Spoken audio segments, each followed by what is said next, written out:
One of my elder was killed. So tell me with what is happening, with what has happened, it's a strong case. I have to order them to make the burial, and you're telling me there are soldiers everywhere, there are securities everywhere, but what can they stop them? And there's no killing of my people that they will say they have arrested some certain person. Hello and welcome to Channel Africa Conversations. I'm Peter Ndoro. Nigeria's security crisis has once again drawn international attention following the arrival of 100 United States military personnel to support the country's armed forces in intelligence and training operations. Now, Washington has expressed concern about violence affecting Christian communities, whilst the Nigerian government maintains that the insecurity is broader, involving insurgency, banditry and communal conflict that impacts both Muslims and Christian communities.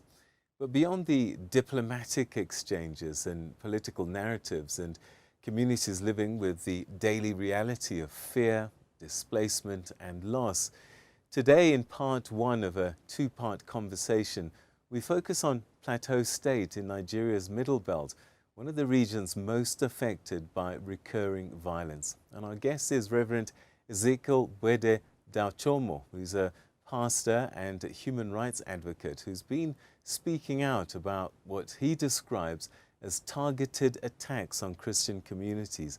He joins us to share what he says is happening on the ground and the urgent challenges facing vulnerable families. Reverend, thank you very much indeed for joining us and welcome to the program. Thank you. Reverend, Thank you very much. Reverend, what's the situation in Plateau State for Christians from your perspective and what you're seeing? The situation is just like before. We thought that this thing will come out, but it didn't come down. So even yesterday, they killed one of my elder in the church in the night. And even in the afternoon yesterday, they were trying to come and attack a community in Dinsusut. They have to come back. And that person that was killed is in Dinzot community. So the situation is still on. So there's nothing we can do, is just to pray.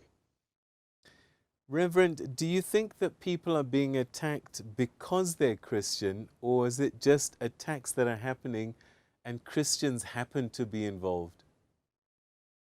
They are attacked because we are Christians. Why do you say that? Doesn't stop. Because when they arrive your village, they will be chanting Allahu Akbar. Allahu Akbar. What has Allahu Akbar to do with starting a crisis if it is not religion? The first shout you hear in a community, almost all the communities, you will hear Allahu Akbar.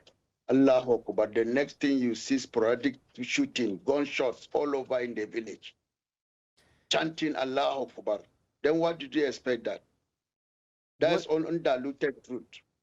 So they are looking for us. Yeah. What do they say to you and your people once they've arrived, apart from chanting these slogans? Do they say anything specific in terms of why they're doing what they're doing? They don't have time for that. But to some community, they will do that. Like in Kwara, just last month, in Kwara State, when they attacked, a set came, and the Muslim to Muslim, they came with a different teaching, and the people said they were not going to collect that teaching. And when they discovered, they started shooting them. They killed over 100 people, and any Christian that was around, they kill him, and they burn houses in Kwara State. And in Plateau, once they stop you on the way, when the crisis, if you say you are a Muslim, they will say you make Kamma Shahada. There's something that will say you should pronounce. If you didn't pronounce, they kill you. And this is what is happening raping women in the bush, kidnapping. As I'm talking to you now, we want to see how to assist, because the kidnappers kidnapped Reverend and his wife, and he's in their custody today. And they are saying we have to look for how are we going to do that. Must present to them $50,000. And we managed to raise $14,000, but they reject it. And they say, well, if it didn't, they will kill them. We will not hear their voice anymore. And no arrests. And this is the agony of a Christian in Nigeria. But this sounds like banditry, and that Christian targets. The bandits are the Christian. They have different way of making money. If they didn't come to your community and loot you, the next thing kidnapping, they will plunder the Christians through bandit issues. So they force the Christians to pay them tithe and to pay them a tax in areas that the Christians most of the Christians have relocated from the north to Middle Belt, and the rest that are there, that is what is happening. And when you see a Muslim killing Muslims, the insurgents are killing Muslims, is because of faith. Because the Shia, the Izalas, they have different belief in the Quran. So the other sect will go and bounce others in the mosques. And that has not to do with any Christians. But the question is, the Christians are the primary target to eliminate them. And they have done that in rural areas in the north. We've heard from another analyst that attacks on Christians, it's not new, that these have been happening as far back as the 1970s. Has this been your experience? Yes, this is my experience. I've performed not less than 70 times a mass burial, especially burial that involve crisis, even as I'm the victim of it. They kill my grandmother, they remove her heart. They kill my uncle, they remove his tongue. When they arrived the village, they were chanting Allah Akbar. They used their AK-47, their guns, they are well armed. Do you know, and this is where they have the field day. Do you know who's helping these extremist groups? Again, we're hearing speculation that there are people in government, very senior political figures, that may be behind some of these attacks. That is absolute truth. It's the truth. That is why this crisis will not go, because they use political means for it. Using the insurgent to terrorize community that they don't have interest to vote for them. They will send these thugs, insurgent, to go and terrorize and kill, relocate the people. So when election materials arrive that community, especially next year, you discover many people are in IDPs. They have been dislocated from their own ancestral land. And when election materials don't, they complete anyhow. That's why you see the Senate decided to say that where there is no this thing, they should vote. It's all part of stealing. The insurgents are deriving their strength from the politicians, and also the outside, like the other foreign this thing that are mining, that are looking for mineral resources or gold. They use the insurgents to terrorize the inhabitants where gold is at. So they will send them away, they plunder the land. This is what is happening. Do you have any faith that the authorities will do something to protect you? We've seen these Americans come to try and assist the military. Do you have any faith from what you've experienced that things will get better? I've lost faith in the government. If I'm talking to you, even yesterday, one of my elders was killed. I was not there because I'm in a meeting right now in the headquarters. One of my elders was killed. So tell me with what is happening. with what has happened, it's a strong case. I have to order them to make the burial, and you're telling me there are soldiers everywhere, there are securities everywhere, but what can they stop them? And there's no killing of my people that they will say they have arrested some certain person. So there's no arrest. So let me get this straight. Are you saying that there is a security presence, but that is not doing anything, that they're watching rather than preventing? Yes. Until after they have finished destruction, you will see the security appearing. To come and do what? To block us not to follow the insurgents, to block our youth. That's the tactical movement that is happening in the nation. This sounds as if the security forces are complicit then. No, the security are infiltrated by the repentant Boko Haram, the insurgent. They observe them because this is an Islamic agenda.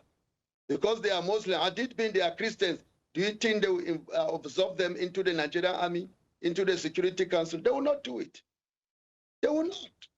But because they are Muslim, they have an agenda to Islam, the nation, to take over the nation. So they brought it in. Even when they announced that there's insurgents, they are going to attack, the insiders will give information to the other people, they will run away. Even when they arrive on operation, none of them is found there because they have already received insight from within the security of Nigeria. So how can I trust that I will be safe? You've said that there are some Muslim sects that are under threat. Does that suggest that there are some Muslim groups that are sympathizers with the Christians and are not attacking Christians? No, there are many, especially the Hausa dialect. The Hausa, not the Fulani. The Hausa, in fact, they don't want what is happening because the Hausa people that are Muslim, they are victims. Sometimes the Fulani will surround them in their mosques and kill them. That's why you see they are saying that Christians are also killed, Muslims are also killed. Why are they also killed? Because they are not Fulani. So okay, so what you're suggesting is that on top of the Christian differences, there's also a tribal element that's playing out. That is playing out within the Muslim community. It is now that they also understand that the Fulani were using them. Now they have taken over their lands. They can't go to the land. Like Katsina, Zamfara, the Hausa people cannot go and farm. The Fulani have taken over the bush. Even if they want to farm, they have to pay tax. It is the same thing, they want to do that to us. That's why we are standing on our faith, we Christians, because Christ is our only hope. If we reject Christ, we are in trouble. If you've lost faith in the government, in the authorities, what's your message to the international community? What can they do? What should they do? You see, the international community, they should come and help so that they will neutralize everything. They should come in. Because if they don't come in, let me tell you, time shall come, we cannot even hold it. We have to defend our children. So at the end of the day, we'll be fighting the security and the Muslim terrorists. Two things at a time. Because many of them have taken over. They have inside the security. Anytime they will come and attack us, they will not block the insurgent to come and attack our community, but they will block us not to go and pursue and keep them away from our area. Anytime, this is the try that we have been doing for years. If you hear a Muslim saying that Christians are killing Muslims, how did they kill them? It is in our domain. Supposing if you come to kill me and I did my best to save my life by killing you, they would draw their own corpse to their own side. And they will say we are the one that would kill them. We have never invaded their territory because our faith in Christ never allowed us to attack. Are things getting worse, Reverend? Only to love them. Yeah. Are things getting worse, Reverend? When it comes to employment, it comes to admission, you discover their priority is the Muslim must be on top. Like in the nation today, the Muslim is the president, the Muslim is the vice president of the nation. That is automatic political genocide to the Christian. So the Christian will not have a say in the government. Are things getting worse, Reverend? Getting worse, seriously worse. As I'm telling you, I'm tired of crying. I cried yesterday. Now I don't know how we are going to retrieve the Reverend that has been kidnapped and his wife. And he's under the insurgents, under the control of the Boko Haram. Tormenting the church. How many churches are being killed? Their primary assignment to destroy the Christian. And they managed to dislocate Christians in the north. And when they dislocated, there are some villages that they will invade community. On Sunday, they will gather Christians in the church. One of the church, they locked the church and put fire, gasoline inside. All of them died. All the security, the Nigerian journalists, none of the newspaper, media cover it. That is Islamic agenda. In another community, they separate the men from and the female. And the whole men were slaughtered like chicken. And the women, they loot them, they rape them, they keep them to satisfy their sexual urge. At the end of the day, they were able to escape. And when they came to our domain in the primary school, come and see us accommodating them in the IDPs in Plateau State, in Jos, Zhang Secondary School. Some of them trekked, some of them were helped with a truck to bring them to the Middle Belt. In the villages, there's no Christian. If there's any Christian in those villages, they are serving serving their leaders, the Islamic people. Reverend, the Christians have relocated to the city, where there is security in the city, in the main towns. But in the rural areas, any Christian that will go to that place is like a embracing transformer. You will never come back alive. Reverend, are you saying that there is a genocide in Plateau State taking place? Pure one. What is the definition of genocide? Is it not South Africa that reported Israel with the definition of genocide and intent to finish the Gaza people, Philistines? They took it to the court, an intent. But I'm just watching, where is South Africa? Can they see what is happening to us? Can they cry for us? That's an intent. Come and see. Both children are buried women that they butchered them. The first to came out, their instances were out. Pregnant women. We have to gather and pack it and tie it very well and take it down to the grave. What of the old men that cannot run? They are being killed. What in a house? My tight friend in my village, his wife and 5 children were born alive. One of the last born, she died with a child at her back. Is that not cleansing?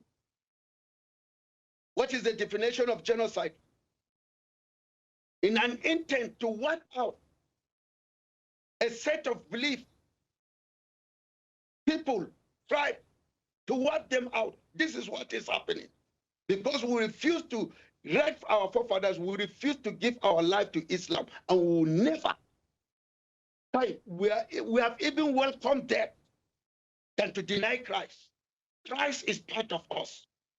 Reverend, thank you so much indeed for your time, and we pray that the situation improves for you in Plateau State and other parts of Nigeria where these killings and attacks are taking place. Amen. Thank you. Thank you. That was pastor and human rights advocate in Plateau State, Nigeria, Reverend Ezekiel Bwede Dachomo, telling us a harrowing story of what's happening in his part of the country, and he's not mincing his words in describing some horrific details and allegations of senior people involved in what looks like and is being described as a typical genocide against Christians. Muslims are also victims. Those ones that are of the wrong tribe are also being victimized. A very sad situation indeed. You're watching Channel Africa Conversations. Please look out for part 2 of this conversation, and I'll be talking to 2 analysts about what they see as the situation, and they don't agree. But anyway, that's something for you to look out for. Part 2 of this conversation on the situation in terms of security in Nigeria. In the meantime, though, I'd love to hear what your thoughts are on what you've heard, and you can comment in the comment section below already, or else you can write to us. The email address and the social media pages where you can contact us and share are on your screen now. And please tell us what you want to hear, conversations you want us to have, and with who, so that this is definitely your program. In the meantime, from me and the team, until the next time, goodbye.